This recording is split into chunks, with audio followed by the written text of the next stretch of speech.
والدین وہ ہستی ہیں جن کے احسانات ہم پر سب سے زیادہ ہیں. ان کے احسانات کا بدلہ ہم چکا نہیں سکتے، لیکن ہاں ایک صورت ہے کہ ہم ان کے لیے زیادہ سے زیادہ دعائیں کریں، خصوصاً اس وقت جب وہ دنیا سے جا چکے ہوں اور ہم ان کے لیے کسی قسم کی کوئی جسمانی خدمت یا مالی خدمت یا کسی اور طریقے سے کوئی مدد ان کی نہ کر سکتے ہوں.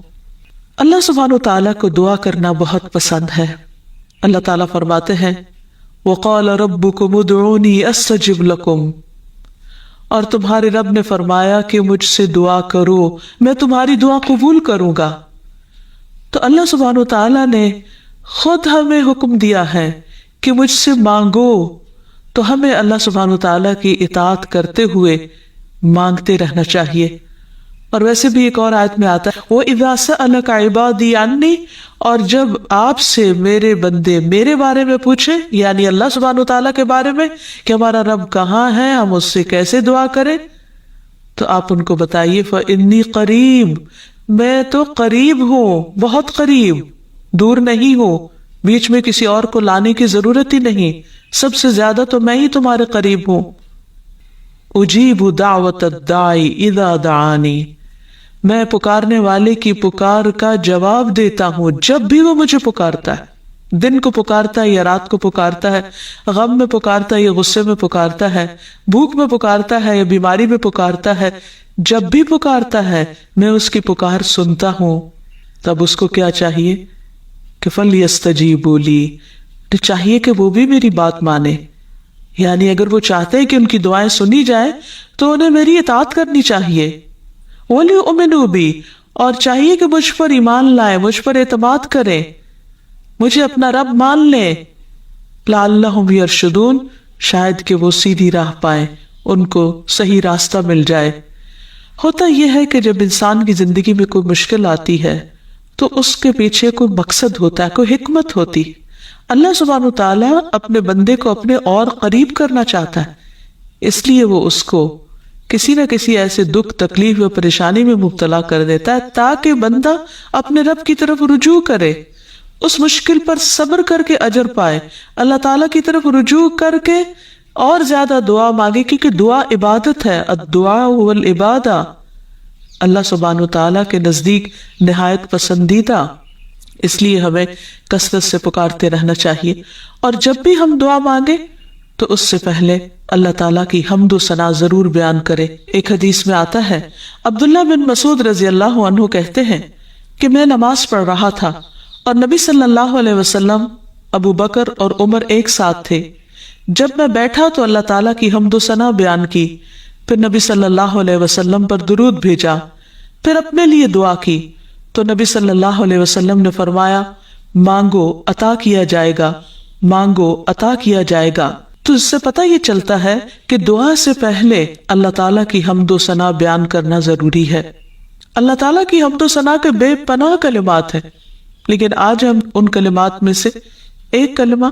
جو اللہ تعالیٰ کو بے حد محبوب ہے وہ آپ کو بتاتے ہیں، جو نماز کے آغاز میں بھی پڑھا جاتا ہے، اور نماز کے علاوہ بھی اگر اللہ تعالیٰ کی حمد و ثنا کرنا ہو تو اس دعا کو پڑھ سکتے ہیں. سبحانک اللہم و بحمدک و تبارک اسمک و تعالی جدک و لا الہ غیرک. اے اللہ تو پاک ہے اپنی تعریف کے ساتھ، تیرا نام بڑا ہی برکت والا ہے، تیری بزرگی بلند و برتر ہے، تیرے علاوہ کوئی بھی الہ نہیں ہے.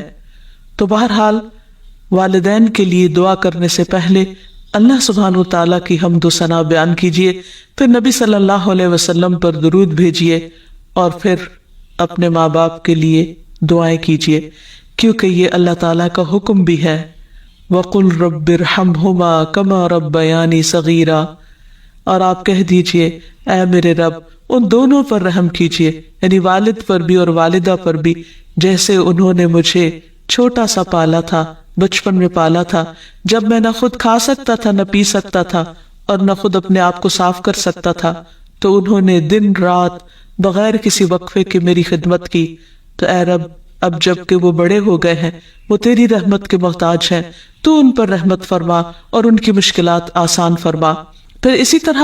والدین اگر زندہ ہوں تو بھی دعا کی جائے، اور اگر وہ فوت ہو جائیں تو وہ اور بھی زیادہ دعاؤں کے مستحق ہو جاتے ہیں۔ جب برزخ میں والدین کا درجہ بڑھا دیا جاتا ہے یعنی بلند کیا جاتا ہے تو وہ پوچھتے ہیں کہ ہمیں درجے کی یہ بلندی کیوں کر حاصل ہوئی، تو انہیں بتایا جاتا ہے کہ یہ تمہاری اولاد کی دعا کی وجہ سے۔ ویسے بھی جب انسان فوت ہو جاتا ہے تو اس کے اپنے عمل کا سلسلہ ختم ہو جاتا ہے۔ 3 چیزیں مرنے کے بعد بھی فائدے دیتی ہیں، جن میں سے ایک صدقہ جاریہ ہے، دوسرے ایسا علم جو انسان اپنے پیچھے چھوڑ جائے جس سے لوگ فائدہ اٹھائیں، اور تیسرے ولد صالح یدعو لہ، نیک اولاد جو اپنے والدین کے لیے دعائیں کرے، یعنی بیٹے کی دعا یا بچوں کی دعا اپنے والدین کے حق میں قبول ہوتی ہے، اس لیے خوب خوب دعائیں کرنی چاہیے۔ ہم دیکھتے ہیں کہ مختلف پیغمبر بھی اپنے رب سے اپنے والدین کے لیے دعائیں کرتے رہے ہیں، جن میں نوح علیہ السلام کی دعا ہے۔ وہ کہتے ہیں رب اغفر لی ولوالدی ولمن دخل بیتی مؤمنا وللمؤمنین والمؤمنات، اے میرے پروردگار مجھے بخش دے اور میرے والدین کو بخش دے اور ہر اس شخص کو جو میرے گھر میں مومن کی حیثیت سے داخل ہوا ہو ان سب کو بھی بخش دے۔ اسی طرح ابراہیم علیہ السلام کی دعا ہے ربنا اغفر لی ولوالدی وللمؤمنین یوم یقوم الحساب، اے ہمارے پروردگار مجھے، میرے والدین اور تمام مومنوں کو اس دن معاف کر دینا جس دن حساب لیا جائے گا۔ پھر اسی طرح ہم دیکھتے ہیں کہ صحابہ کرام اپنے والدین کے لیے دعائیں کیا کرتے تھے، جن میں خاص طور پر حضرت ابو ہریرہ کا ذکر ملتا ہے کہ وہ ایمان لے آئے تھے لیکن ان کی والدہ مشرکہ تھیں، اور وہ نبی صلی اللہ علیہ وسلم کے بارے میں ایسے کلمات کہہ دیتی جس سے ان کو بہت تکلیف ہوتی۔ تو ایک مرتبہ اسی طرح کے کچھ کلمات سن کر وہ روتے ہوئے نبی صلی اللہ علیہ وسلم کے پاس آئے، کہنے لگے کہ یا رسول اللہ صلی اللہ علیہ وسلم، آپ میری والدہ کی ہدایت کی دعا کیجیے۔ بہرحال آپ صلی اللہ علیہ وسلم نے ہاتھ اٹھا دیے، ان کے لیے دعا کی، اور جب حضرت ابو ہریرہ واپس گھر پہنچے تو ان کی والدہ اسلام قبول کر چکی تھی۔ حقیقت یہ ہے کہ والدین کے لیے خود بھی دعا کرنی چاہیے اور دوسروں سے بھی دعا کی درخواست کرنی چاہیے۔ پھر اسی طرح ہم دیکھتے ہیں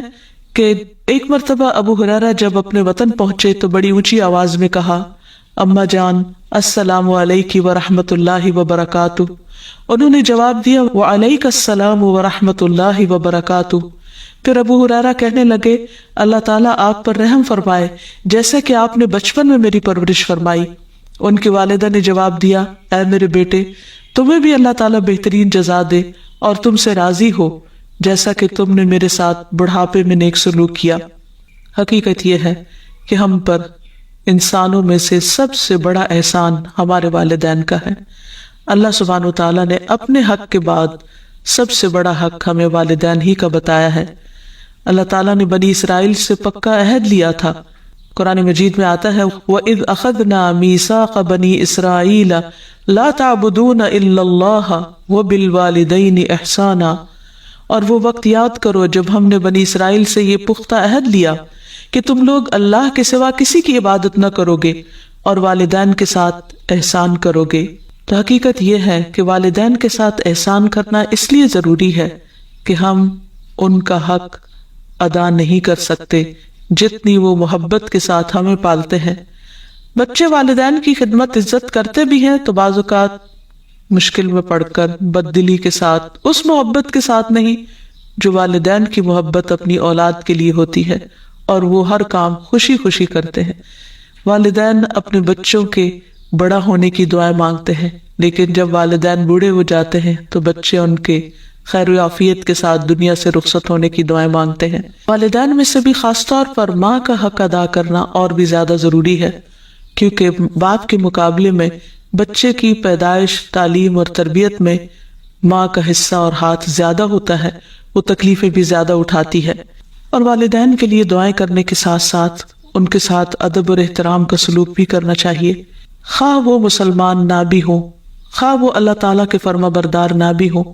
اس سلسلے میں ہم دیکھتے ہیں کہ حضرت اسما کی والدہ ان کے پاس آئیں جو کہ ابھی اسلام قبول نہیں کی تھی،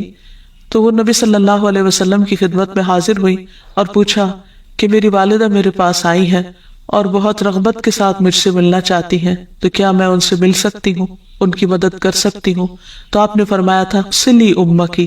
تم اپنی ماں کے ساتھ صلہ رحمی کرو۔